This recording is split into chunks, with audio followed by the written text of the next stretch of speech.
This is Viewpoints by Hennessy, a podcast focused on the latest thinking from the team at Hennessy Funds.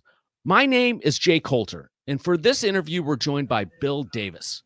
Bill is a portfolio manager of the Hennessy STNC ESG Large Cap ETF, symbol STNC.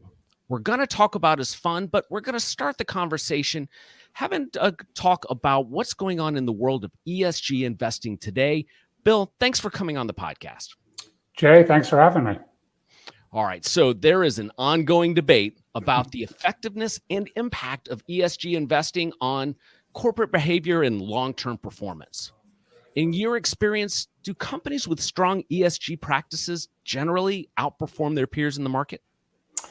So that's a great question to start with, and the answer is it's not easy to say. And one of the reasons is that just because a company is well managed, and I would say that the whole ESG movement in a way is simply a proxy for finding a well-managed company. That doesn't mean it's necessarily going to outperform a less well-managed company in the short run. So over a long period of time, I think a better managed company is going to navigate through a variety of different cycles, probably in a smoother, more seamless way. But to say that ESG itself leads to outperformance, like, I don't really buy it. And we've been doing this for over 9 years. And so I don't think you can make that case. I think you can make the case that that the point of the ESG component of portfolio construction is to align the investors' values with the companies that you end up owning. But in doing so, you're essentially saying, well, we're going to have to figure out where we're getting performance through some other part of portfolio construction. Excellent. So greenwashing, or the practice of portraying investments as eco-friendly, whether they may be or not, has become another hot topic in the ESG space and in the media. How can investors and regulators identify and address these issues around greenwashing? Yeah. So ultimately, I think investors need to be discerning about what they invest in. That's point number one. And I completely agree with you, Jay. There are probably way too many products in the market that classify themselves as ESG or sustainable. Keep in mind that it doesn't just apply to investment products. It also applies to the companies that these investment products are investing in, right? So, we are investing in members of the S&P 500. Within the S&P 500, there's greenwashing that's taking place. There are companies that are claiming to be farther along towards a decarbonization path, as an example, than they really are. There are companies that are failing to report significant emissions or areas of interest, let's just say, for investors where they don't do well in.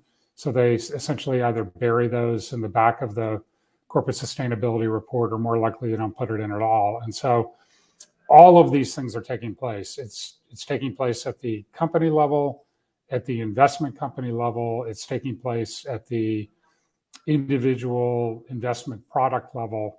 And it's an issue throughout. And my view is that, look, I think the best regulation is kind of market-based regulation. So I think to some extent, there is a responsibility for investors to understand what they're actually signing up for.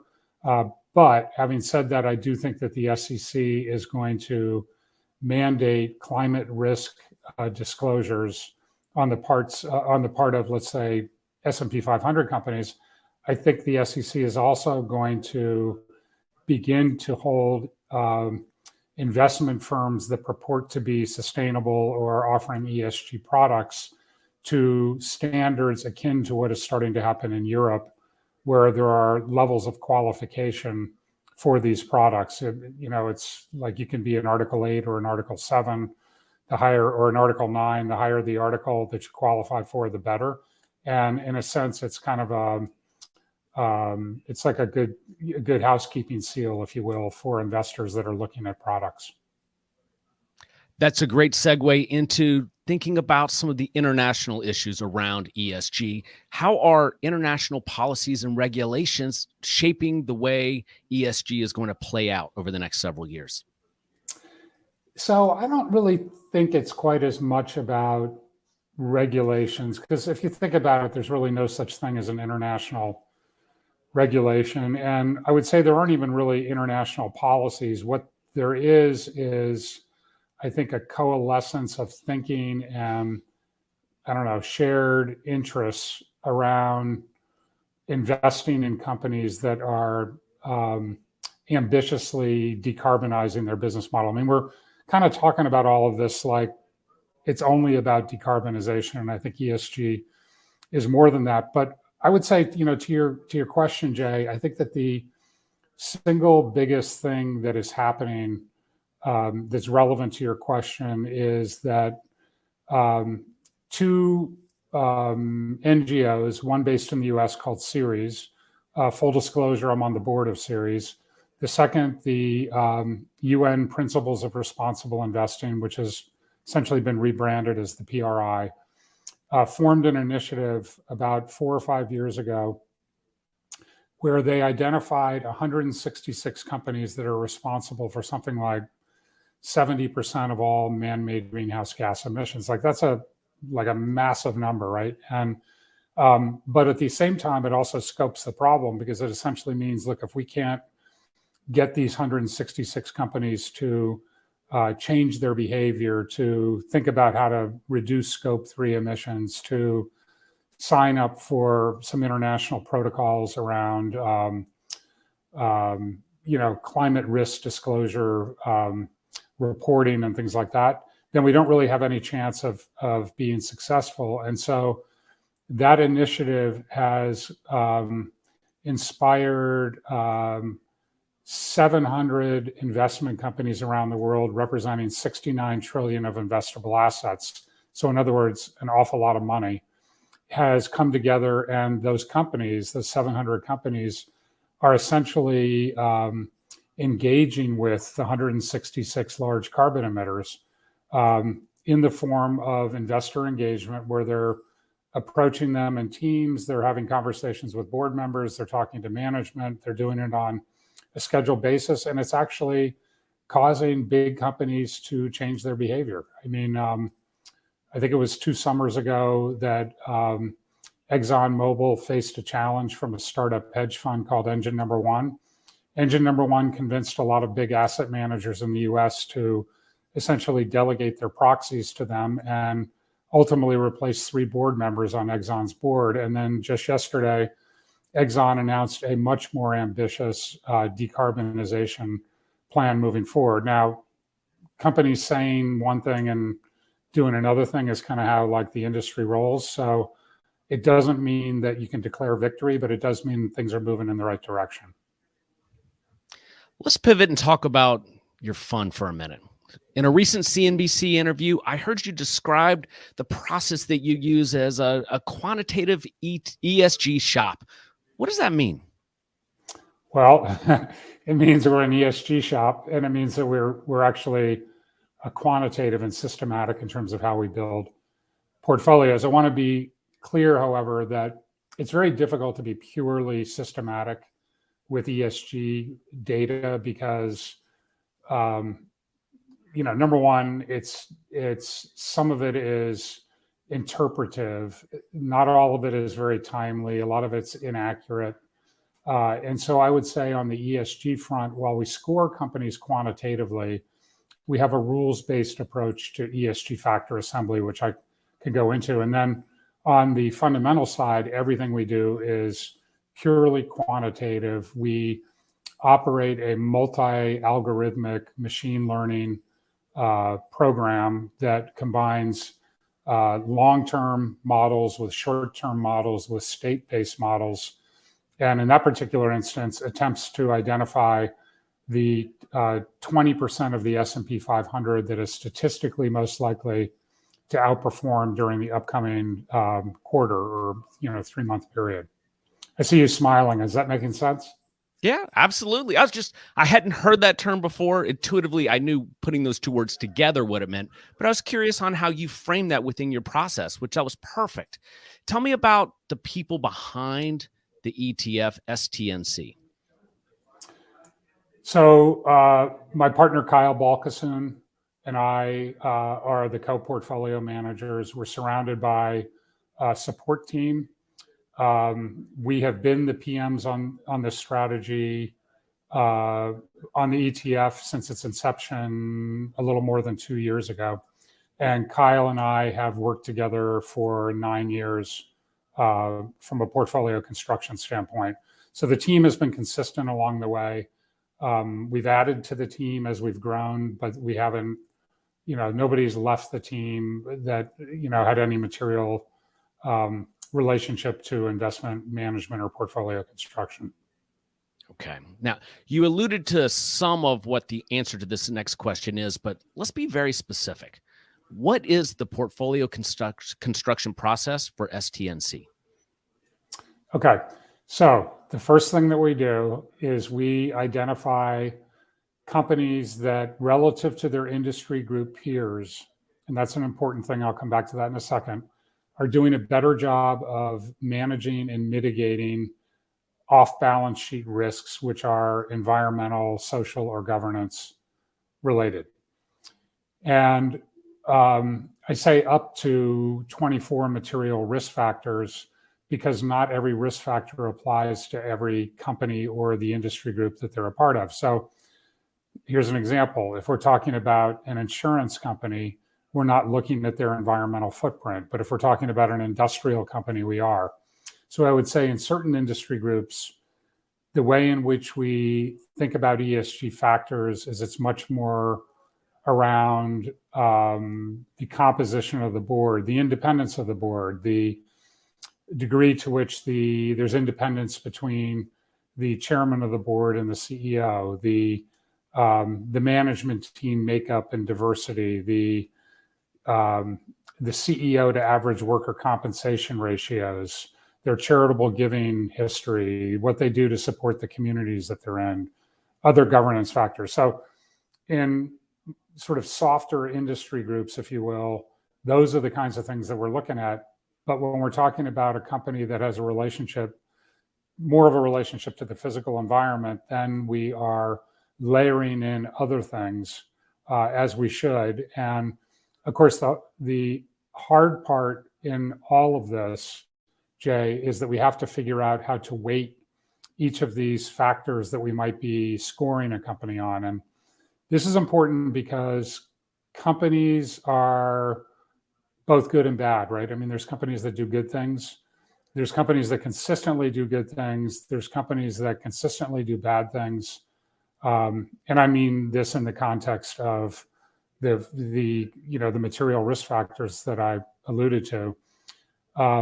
But generally speaking, they're doing both at the same time. So you take a company like a Tesla, which is very, very good from a carbon standpoint, but they tend to be really bad from a governance and a many other things standpoint, including worker safety, worker rights, that kinds of stuff, those kinds of attributes. However, because 50% of their score, because they're in the automotive products industry group, is derived from their relationship to carbon emissions, they can frequently be eligible to be in our portfolio from an ESG standpoint.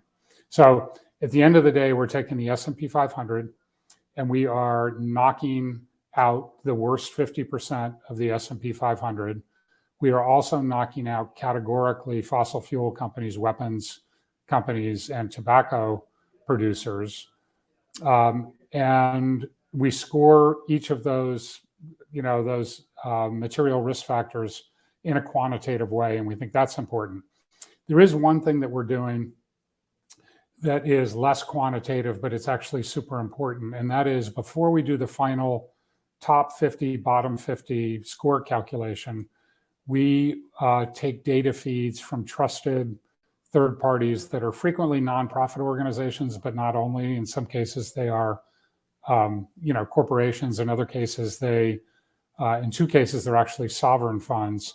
And in any case, what each of them is doing is some deep dive issue specific work. So it might be into illegal logging or palm oil deforestation or factory farming or for-profit prisons or human rights violations. But those real-time data points we think are important because number one, they're real-time. Secondly, they're coming from trusted resources. And we're able to incorporate that into the scoring. And that's basically the ESG component of the process. A term you used earlier that I'd love to go a little deeper on is the AI machine learning component of this process. What does that look like? Well, it looks like computer code if you were kind of sitting in my chair. But basically, think of it as a process for automating fundamental analysis. So most portfolio managers are looking at fundamental financial and risk factors and ultimately making decisions about how to weigh the importance of those factors and really trying to find something that is a set of factors or individual factors that are determinant of alpha creation. Like that's kind of the idea, right? And so the challenge is that as there's more and more data out there and more investors have access to more data, it's actually a little bit harder to find an edge. And one of the things that we've found is that there is an edge in automating that work. And so with about 22 years of historical filings data and market data, we are able to as I mentioned previously, we have three algorithms. One is looking at very, very long-term data from a company performance standpoint and also from a market performance standpoint and a sector performance standpoint. And that's looking at it over a very long period of time. Then we have another algorithm that is looking at very short-term data. And then we've got a third algorithm that basically goes out and says, find a point in time that is similar to now and tell us what worked during that period of time and what didn't work. And what's interesting is that these factors have a somewhat static relationship in the sense that short-term factors tend to get a very low weight when we weight the results of these algorithms. One of the reasons is that it's just less reliable. I think more recently, there's a lot of what I would call signal flipping. So when a factor is actually working, it doesn't work for a very long period of time. So it makes it less useful of a tool from a construction standpoint. And of course, state-based is interesting because if you can find like states, it's interesting to see what works, and that can yield, I think, it's some interesting perspective. And so ultimately, what we're looking to do is identify the top 100 companies out of the S&P 500 that statistically, based on the input from those algorithms, are most likely to outperform over the next 3 months. And how do you approach risk management in this ETF? Okay, so keep in mind we have about 200 companies that we like from an ESG standpoint every quarter. We have 100 companies that we like from a fundamental standpoint. Just because we like a company one way or the other doesn't mean that it's in the portfolio. We have to like them.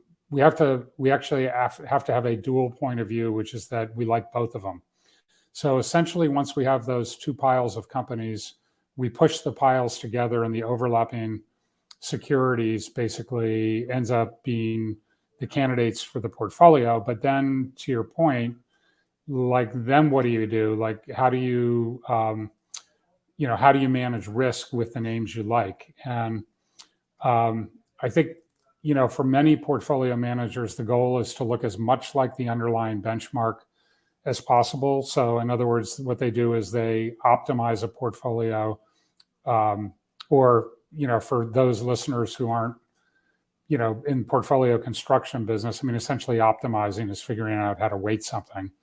So one way to do it is to weight something according to tracking error, so that at the end of the day, if you have 8 names that you like that are in the industrial sector, you make those 8 names add up to the actual weighting of the S&P 500 or industrial. So if it's 12%, those 8 names have to add up to 12%.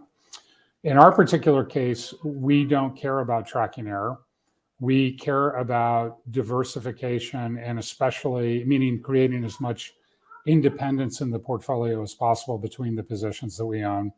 But secondly, what we're really trying to do is to manage tail risk. So we are trying through our optimization process to buy the names that we like with the least amount of risk to investor performance. And ultimately, that's what determines the weighting of individual positions. So having said all of that, Jay, we do have a couple of guardrails that are important. So for example, maximum position size is always set at 3.5%. There is no minimum position size. So right now in the portfolio, we have names at 60 basis points and we have names at 350 basis points.